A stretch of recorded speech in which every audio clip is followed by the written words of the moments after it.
Olá pessoal, continuando a leitura do Estatuto dos Servidores de Fortaleza, agora o título 7 do Processo Administrativo Disciplinar, no capítulo 1 das disposições preliminares, artigo 186.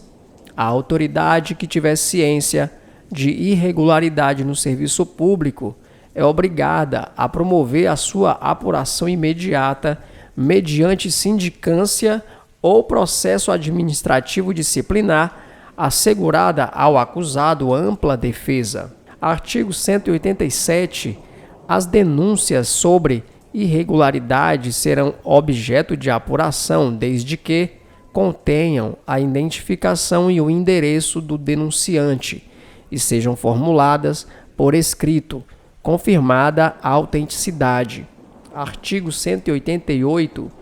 Ao ato que cominar sanção, precederá sempre procedimento disciplinar, assegurado ao servidor ampla defesa, nos termos desta lei, sob pena de nulidade da cominação imposta. Capítulo 2 da sindicância. Artigo 189. A autoridade que determinar a instauração da sindicância terá prazo nunca inferior a 30 dias para sua conclusão, prorrogáveis até o máximo de 15 dias, à vista da representação motivada do sindicante. Artigo 190. Da sindicância instaurada pela autoridade poderá resultar, inciso 1, arquivamento do processo, inciso 2, abertura de inquérito administrativo. Artigo 191. A sindicância será aberta por portaria em que se indique seu objeto e um servidor ou comissão de servidores para realizá-la. Parágrafo 1º. Quando a sindicância for realizada apenas por um sindicante, este designará outro servidor para secretariar os trabalhos mediante aprovação do superior hierárquico. Parágrafo 2º. O processo de sindicância será sumário, feitas as diligências necessárias à apuração das irregularidades e ouvido o indiciado e todas as pessoas envolvidas nos fatos, bem como peritos e técnicos necessários ao esclarecimento de questões especializadas. Capítulo 3 do Processo Disciplinar. Artigo 192.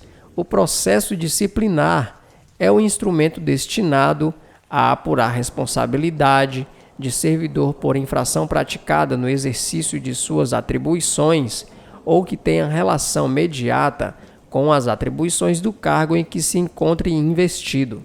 Artigo 193. O processo disciplinar será conduzido por comissão de inquérito composta de servidores designados pela autoridade competente, que indicará dentre eles o seu presidente e secretário. Parágrafo único. Não poderá participar de comissão de sindicância ou de inquérito parente do acusado, consanguíneo ou afim, em linha reta ou colateral, até o 3º grau.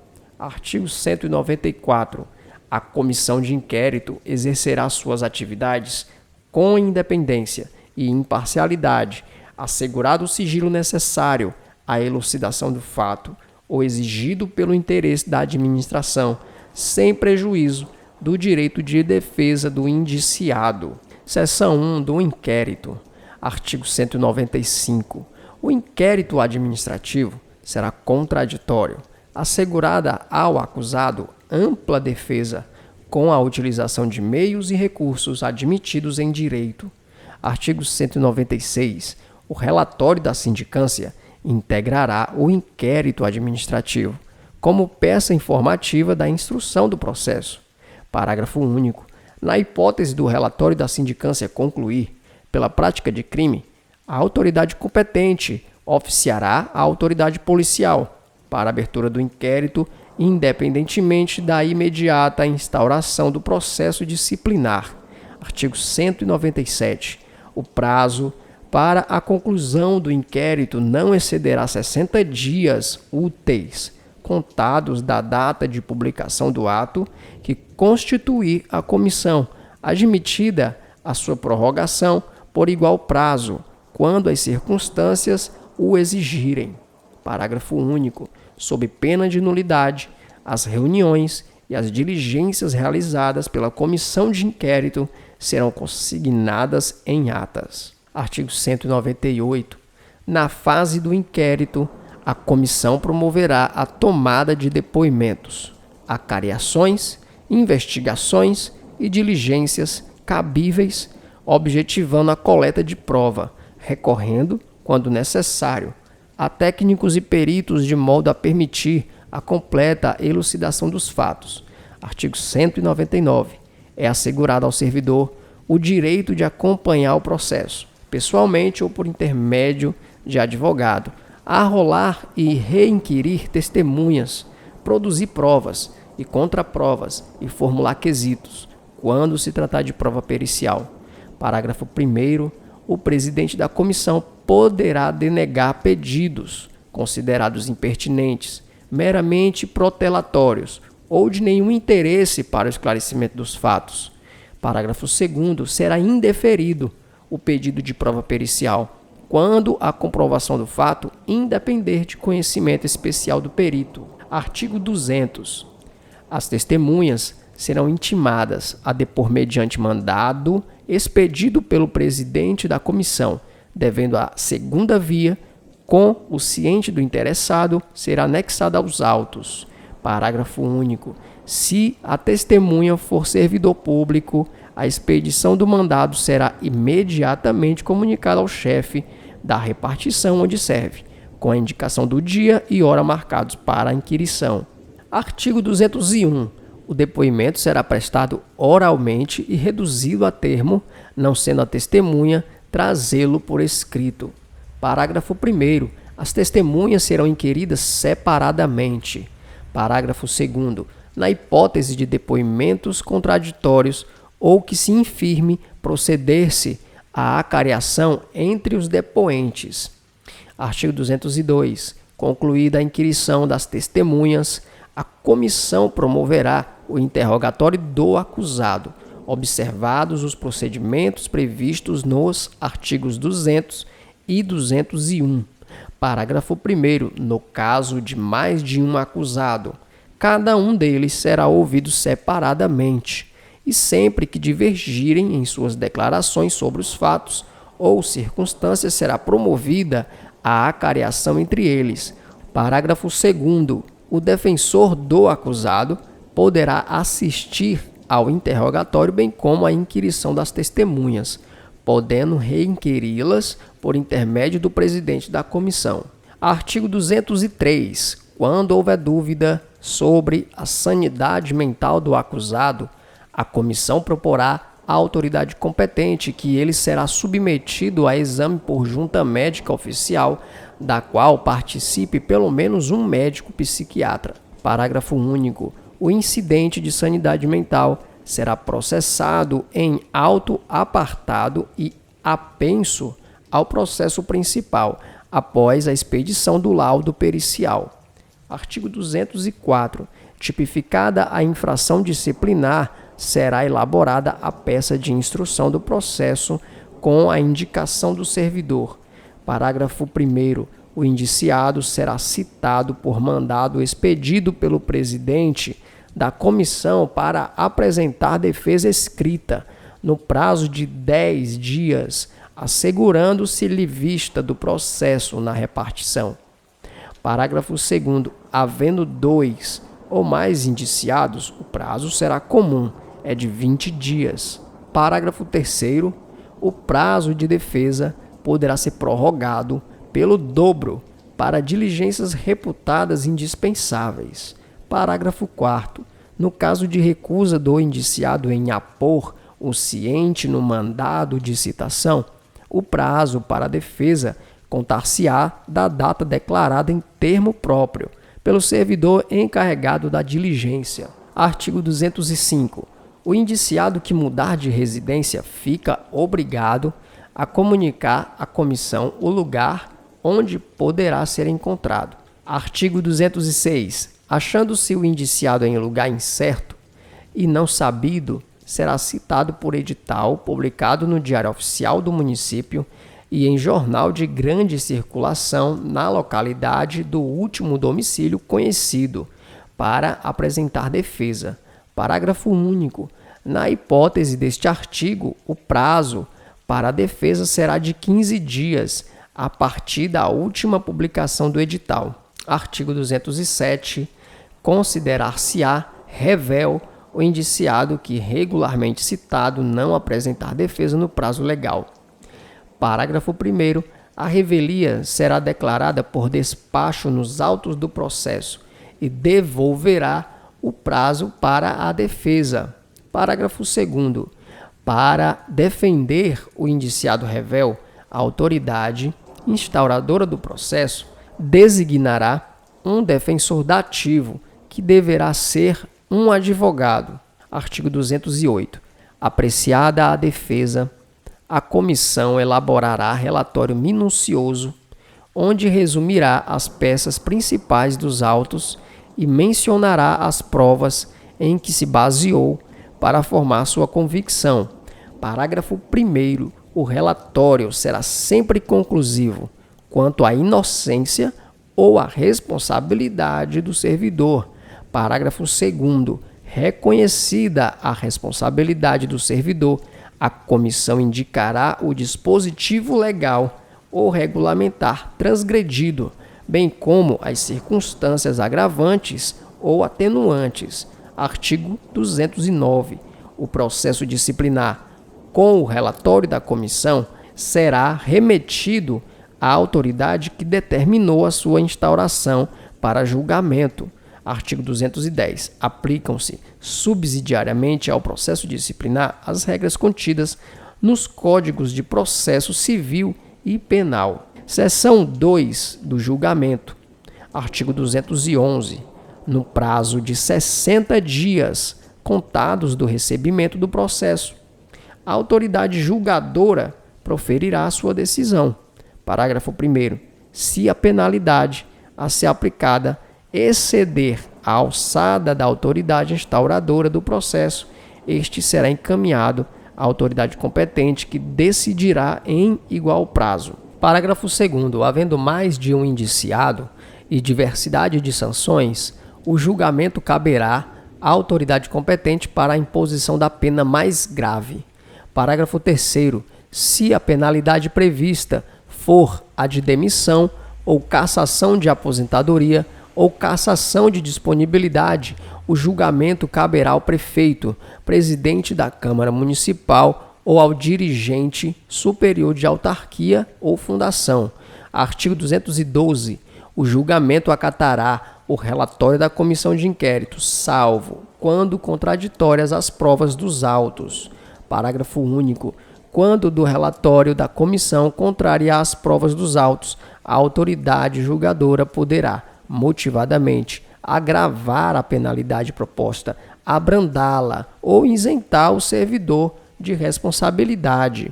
Artigo 213. Verifica-se a existência de vício insanável. A autoridade julgadora declarará a nulidade do processo ou de atos do processo e ordenará a constituição de outra comissão para a instauração de novo processo. Parágrafo 1º. O julgamento fora do prazo legal não implica nulidade do processo. Parágrafo 2º. A autoridade julgadora que der causa à prescrição de que trata o artigo 185, parágrafo 2º, será responsabilizada na forma do capítulo 4 do título 6 desta lei. Artigo 214. Extinta a punibilidade pela prescrição, a autoridade julgadora determinará o registro do fato nos assentamentos individuais do servidor. Artigo 215. Quando a infração estiver capitulada como crime, o processo disciplinar será remetido ao Ministério Público para a instauração da ação penal, ficando traslado, repartição. Artigo 216. O servidor que responde a processo disciplinar só poderá ser exonerado a pedido do cargo ou aposentado voluntariamente após a conclusão do processo e o cumprimento da penalidade, a caso aplicada. Seção 3 da revisão do processo. Artigo 217.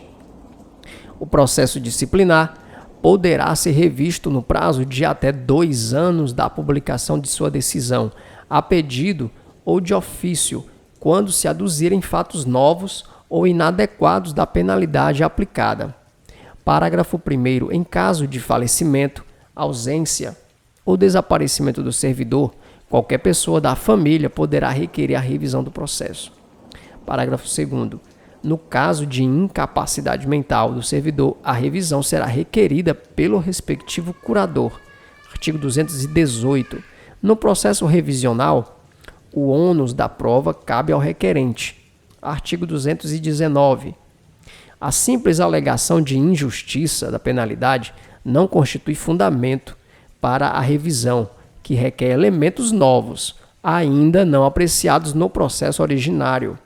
Artigo 220. O requerimento de revisão do processo será dirigido ao secretário municipal ou autoridade equivalente, que, se autorizar a revisão, encaminhará o pedido ao dirigente do órgão ou entidade onde se originou o processo disciplinar. Parágrafo único. Recebida a petição, o dirigente do órgão ou entidade providenciará a constituição da comissão, na forma prevista no artigo 193 desta lei. Artigo 221.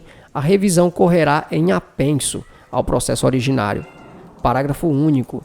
Na petição inicial, o requerente pedirá dia e hora para a produção de provas e inquirição das testemunhas que a rolar. Artigo 222. A comissão revisora terá até 60 dias para a conclusão dos trabalhos, prorrogável por igual prazo, quando as circunstâncias o exigirem. Artigo 223. Aplicam-se aos trabalhos da comissão revisora, no que couber, as normas e procedimentos próprios da comissão de inquérito. Artigo 224. O julgamento caberá, inciso 1, ao prefeito, presidente da Câmara Municipal, ou dirigente superior da autarquia ou fundação, quando do processo revisto houver resultado pena de demissão, cassação de aposentadoria ou cassação de disponibilidade. Inciso 2, ao secretário municipal ou autoridade equivalente, quando houver resultado penalidade de suspensão ou de advertência. Inciso 3, a autoridade responsável pela designação, quando a penalidade for destituição de cargo em comissão. Parágrafo 1º. O prazo para julgamento será de até 60 dias, contados do recebimento do processo, no curso do qual a autoridade julgadora poderá determinar diligências. Parágrafo 2º. Concluídas as diligências, será renovado o prazo para julgamento. Artigo 225. Julgada procedente a revisão, será declarada sem efeito a penalidade aplicada, restabelecendo-se todos os direitos atingidos, exceto em relação à destituição de cargo em comissão, hipótese em que ocorrerá apenas a conversão da penalidade em exoneração. Parágrafo único. Da revisão do processo não poderá resultar agravamento da penalidade. Título 8. Capítulo único das disposições gerais transitórias. Artigo 226. O Dia do Servidor Público será comemorado a 28 de outubro e, nesta data, considerado ponto facultativo, far-se-á a outorga do título de servidor padrão municipal, a ser regulamentado em lei. Artigo 227. O servidor é dispensado do expediente de trabalho no dia do seu aniversário natalício, sem prejuízo da sua remuneração. Artigo 228. Contar-se-ão por dias corridos os prazos previstos nesta lei, salvo exceções expressamente previstas. Parágrafo único. Na contagem dos prazos, salvo disposições em contrário, excluir-se-á o dia do começo e incluir-se-á o dia do vencimento. Se esse dia cair em véspera de feriado, sexta-feira, sábado, domingo, feriado ou dia de ponto facultativo, o prazo considerar-se-á prorrogado até o primeiro dia útil. Artigo 229. O regime jurídico decorrente desta lei é igualmente aplicável aos servidores que, por força do que dispõe a Lei Complementar número 02, de 17 de setembro de 1990, exerçam funções da parte especial do quadro de cada órgão da administração direta, autárquica e fundacional. Artigo 230. Ficam mantidas as atuais jornadas de trabalho dos servidores da administração direta, autarquia e fundacional. Artigo 231. São isentos de taxas ou emolumentos os requerimentos, certidões e outros papéis que, na ordem administrativa, interessar ao servidor público municipal ativo ou ao inativo. Artigo 232. Poderão ser instituídos, no âmbito dos poderes executivo e legislativo, os seguintes incentivos funcionais, além daqueles já previstos nos respectivos planos de cargos e carreiras. Inciso 1. Prêmios pela apresentação de ideias, inventos ou trabalhos que favoreçam o aumento da produtividade e a redução dos custos operacionais. E, inciso 2, concessão de medalhas, diploma e honra ao mérito, condecoração e elogio. Artigo 233. O prefeito, o presidente da Câmara e o dirigente superior de autarquia e fundação poderão delegar a seus auxiliares as atribuições que lhes são cometidas por esta lei, exceto as que impliquem em punição de servidor. Artigo 234. As atuais funções gratificadas passam à categoria de cargos em comissão, convertendo-se automaticamente os valores das gratificações em gratificações de representação, mantida a simbologia vigente. Artigo 235. É assegurado o exercício de cargo comissionado de símbolo DAS2 ou DAS3 que esteja sendo exercido por servidor, não ocupante de cargo efetivo ou função no município de Fortaleza, até a respectiva exoneração. Artigo 236. As despesas decorrentes da aplicação desta lei correrão por conta das dotações orçamentárias de cada órgão ou entidade, podendo ser suplementadas se insuficientes. Parágrafo único. Os efeitos financeiros da aplicação desta lei serão produzidos a partir do primeiro dia do mês subsequente ao da publicação desta lei no Diário Oficial do Município. Artigo 237. O prefeito e o presidente da Câmara expedirão a regulamentação necessária à perfeita execução desta lei. Artigo 238. Esta lei entrará em vigor na data de sua publicação, ficando revogadas todas as disposições legais ou regulamentares que implícita ou explicitamente colidam com esta lei, especialmente a Lei 3174, de 31 de dezembro de 1965, com nova redação dada pela Lei número 4058, de 02 de outubro de 1972. Valeu, pessoal, nós terminamos aqui a leitura do Estatuto dos Servidores de Fortaleza. Muito obrigado, até mais.